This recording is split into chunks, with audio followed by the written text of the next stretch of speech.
Bonjour à tous, alors là une vidéo qui me plaît beaucoup parce que ça va parler, on va voir ensemble ce que c'est qu'un break-even. Dans un premier temps, on va définir ce qui se cache derrière ce mot anglais, et puis ensuite on va voir quel est l'objectif et comment mettre en place un break-even dans votre trading. Et on finira par un petit résumé très rapide. Cette vidéo est importante pour garantir votre survie sur la bourse. Je vous le dis quand même.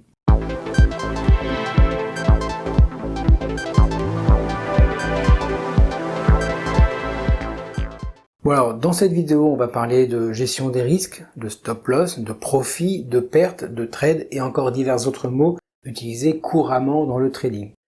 Les explications sur ces mots, si vous ne les comprenez pas, vous allez dans la description de la vidéo. Vous trouverez des liens vers d'autres vidéos et puis vous aurez tout ce qu'il faut pour vous informer encore plus. Un break-even, est également d'ailleurs appelé point d'équilibre, est un concept vraiment très important dans le trading. Il fait référence au niveau de prix auquel un trader ne subit ni bénéfice ni perte sur une position ouverte. En d'autres termes, lorsque le prix atteint le niveau de break-even, le trader récupère son investissement initial sans réaliser de profit ni subir de perte. Le break-even est très souvent utilisé pour gérer les risques et protéger les positions rentables. Une fois que le prix a atteint un certain niveau de profit, le trader peut déplacer le niveau de son stop loss à son point d'entrée initial, le prix auquel la position a été ouverte, ce qui crée un break-even. Cela permet de réduire le risque de perte potentielle et de verrouiller les bénéfices déjà réalisés. Bon, voici les étapes à suivre. On va commencer par identifier le niveau de profit. Le trader doit déterminer à quel niveau de profit il souhaite déplacer son stop loss pour atteindre le break-even. Cela peut être un pourcentage spécifique de profit ou un niveau de prix défini par l'analyse technique.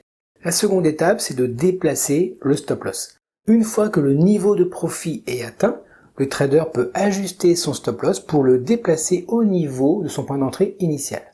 Cela signifie que si le prix se retourne et atteint le niveau de break-even, la position sera automatiquement fermée sans subir de perte. Ensuite, il faut quand même suivre le trade. Après avoir mis en place le break-even, il est important de suivre attentivement le trade, donc la position.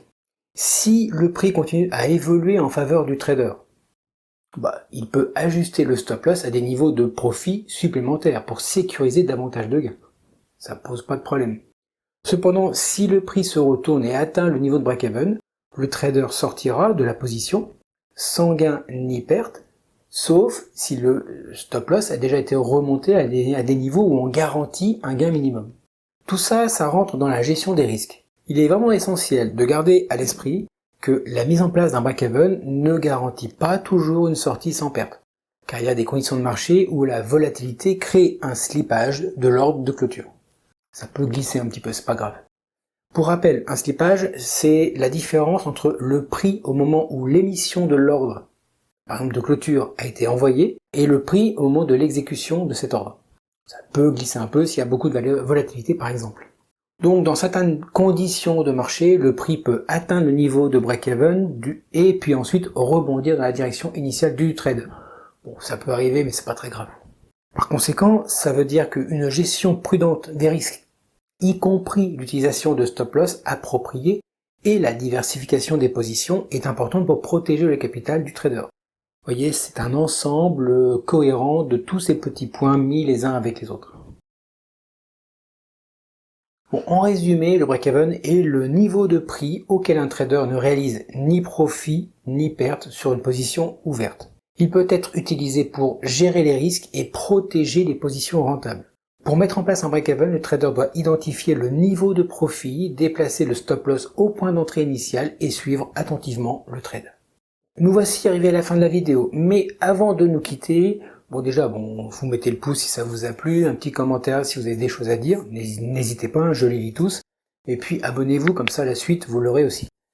Mais il y a surtout quelque chose que je veux vous dire, c'est que personnellement devant les marchés, j'ai une gestion des émotions qui est assez difficile. Donc quand je travaille, je vraiment fais gaffe à tout ce qui est paramétrage, donc j'ouvre une position, je mets un take profit, je mets un stop loss, parce que moi j'aime bien mettre les stop loss. Tant que le marché n'a pas été dans une position dans la direction que j'attends, et que mon stop n'est pas remonté à break-even, je suis un peu en mode stress. Par contre, des fois, mon take profit est fait, donc mon objectif est clairement identifié, et dès que je suis à break-even, après la pression redescend, je sais que mon ordre ne pose aucun problème, n'a aucun risque. Au pire, je gagne 0, je perds 0. Par contre, si ça va jusqu'au take profit comme j'ai prévu, là je suis gagnant. Donc en fait, quelque part, avec le break-even, je suis gagnant ou non perdant. Et même des fois, j'ai un petit break-even que je mets un peu au-dessus du prix d'entrée.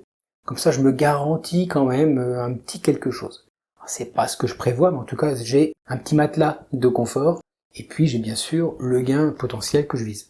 Voilà, ça c'est pour partager mon expérience.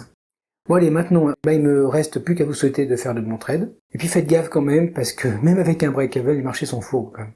Allez, à très bientôt.